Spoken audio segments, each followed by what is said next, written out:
The Greenbrier restaurant Gatlinburg, 10th ghost of a bride who was stood up at the altar around the 1930s continues to reportedly haunt the Greenbrier restaurant located down the way from Gatlinburg's main drag.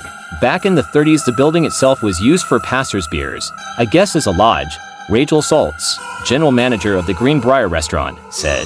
Saltz said there is one guest who never checked out. She was a bride, named Lydia. On the day of their wedding, she went to the altar and he never showed, said Saltz. Well, she was heartbroken. She came back to the lodge.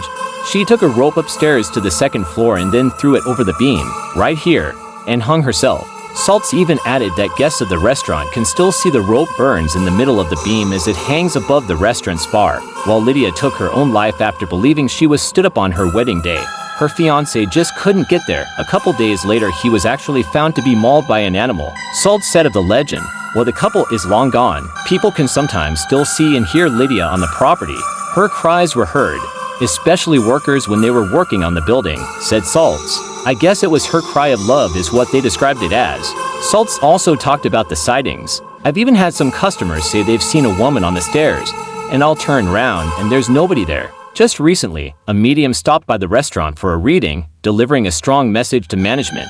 She was like, "Well, the beam," and we were like, "Yeah," and she was like, "She's not a fan," said Saltz of the reading for the staff, even though she is a good spirit and has never messed with us.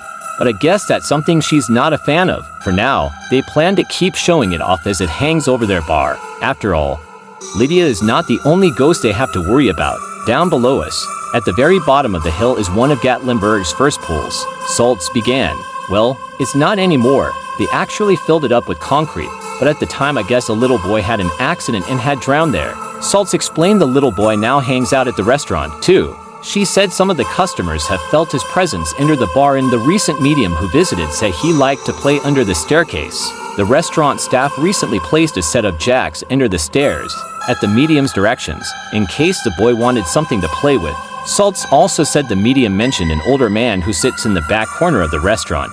He's grumpy and he doesn't like it when it's loud, she said with a laugh. As for those who may be a little scared of this ghostly gang, Saltz said not to be. She's a friendly ghost story by Lexi Spivak.